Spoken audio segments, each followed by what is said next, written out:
Era como, digo, era como trabajar con mi tía. Tía Lenchita. Sí. Tía Lenchita. Tía Lenchita. Lo gozamos tanto, nos reímos tanto. Cantidad de chistes puercos. Sí, puercos, sí. My maker told his tale. Chicos, pues un gusto. Yo soy Cristina de Sensacine México. Un placer estar acá con ustedes. Literal, solo viajé para platicar con ustedes. Mira. Entonces, pues Guillermo. Y el duty free. Y el duty free, Más importante es el duty free. Exacto, Las ganas. exacto. Guillermo, tanto en la novela original como en tu adaptación de Frankenstein, Víctor Frankenstein canaliza su dolor en la ciencia. Sí. Y yo te quería preguntar, ¿qué emoción canalizas tú cuando haces fantasía? Ah, lo mismo. O sea, lo mismo. Yo creo que todo el arte viene del dolor, ¿no? O la esperanza y el dolor. El arte no viene casi de ninguna otra cosa, pero en el caso de las películas que hago trato de poner biografía, pero de manera oblicua, no directita. Entonces, eso ayuda mucho. Y sí hay catarsis.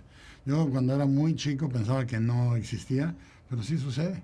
Y Oscar, un placer verte como Víctor Frankenstein. De verdad que es un personaje que yo en lo particular disfrutaba mucho en la literatura. Y el rechazo me parece uno de los grandes hilos conductores de esta historia, ¿sabes? El rechazo de un padre a su hijo, el rechazo de un genio hacia su creación, el rechazo de la sociedad hacia lo desconocido. Sí, Elizabeth también lo rechaza. Exacto. Entonces, ¿cómo exploraron juntos, no? Este hilo conductor en donde a veces hasta el alma más pura se puede ver completamente oxidada tras el rechazo de Sí, pues, los demás. Pues eso es lo que es una historia de outsiders. Sí. Todos, no solo la criatura, pero Elizabeth y Victor, que se sienten... William, todos se sienten afuera de la existencia. Y pues hablamos bastante cuando primero nos juntamos. Un cafecito, un comida cubana. Ajá, y empezamos a hablar de nuestros padres y el dolor y ser padres y cómo, pues sí, ese sentido que tenemos dentro de nosotros y nosotros tenemos el arte que ahí podemos sacar los demonios, ¿verdad? Sí, sí. Pero como digo, es biografía también. Y para mí, Víctor era de verdad, es el rechazo y cómo se pone la obsesión de sobrevivir ese rechazo y enseñarle a la gente que es alguien que he's worthy. Sí. Mejor que su padre. Y mejor que Claro. su padre, sí. Y bueno, Guillermo, la obra de Mary Shelley me parece impresionante que siga resonando, ¿sabes? Claro. 200 años. 200 años. Y desde que vi tu película hace un par de días, empecé como a darle vueltas de por qué.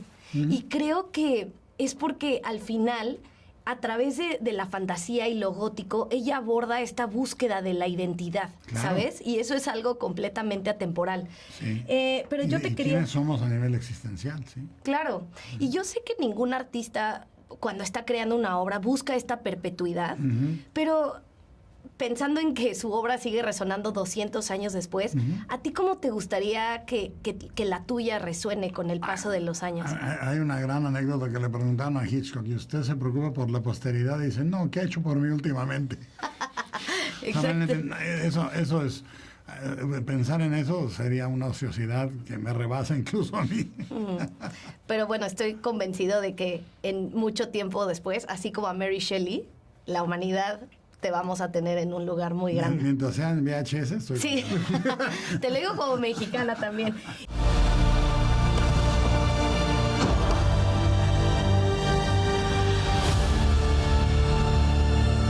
Did you ever talk with Guillermo about this connection, or it was just something natural? Yeah, I mean, I remember when I went to Guillermo's house, and Wow. he and it's the house where he has all of his art projects and his books, and it's not. I don't even think it's a house that he lives in. It's just the house for all of his figurines and his art, and it's incredible. And he has a life-sized statue of Mary Shelley. Wow. And we spoke at great length about this, but you know, ultimately, I think that Mary Shelley is in all of the characters, and I think all storytelling ultimately is autobiographical, and and I think that it's definitely something that I considered, but at a certain point you have to kind of move past that and make the character your own and do with it what you will.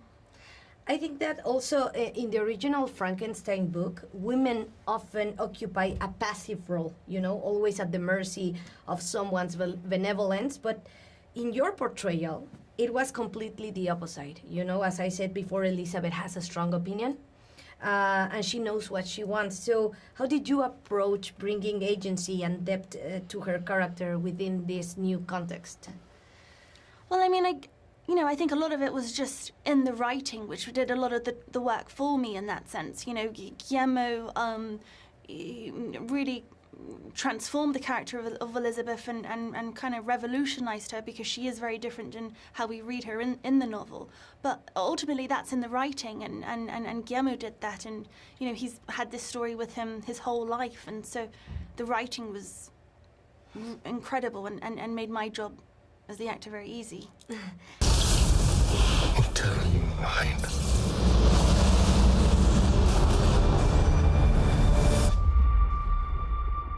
Bueno, Oscar, también mientras te veía en el set, pensaba, qué cool que Guillermo del Toro te hable, chequen lo que voy a formular, para hacer uno de sus monstruos, porque al final Victor Frankenstein también se convierte en un monstruo, ¿no? Y de hecho hay como esta confusión luego en la literatura de quién es el monstruo, ¿no?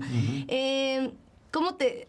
La pregunta básica, ¿no? ¿Qué tal trabajar con Guillermo y decir, ¿no? Muy Tanto mal. en lo personal como en lo profesional, soy uno de sus monstruos.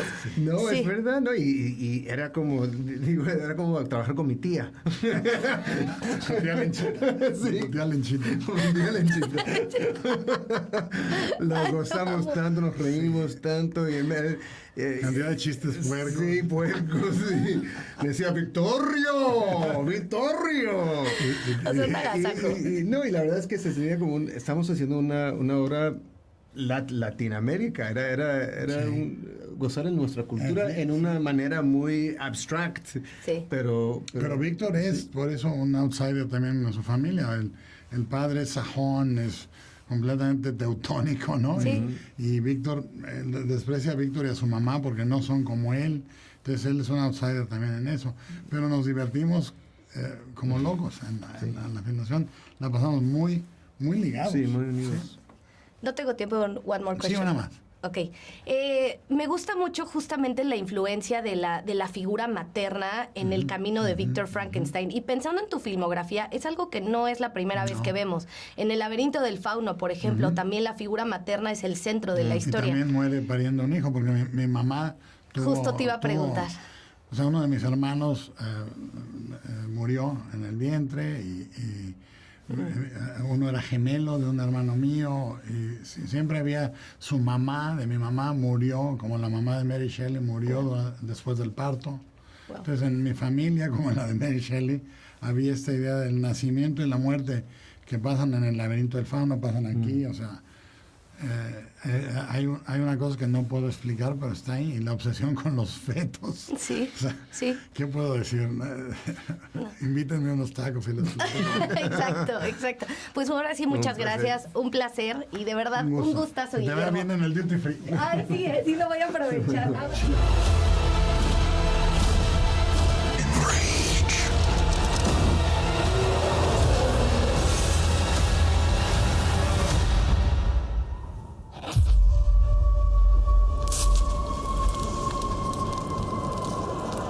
Now.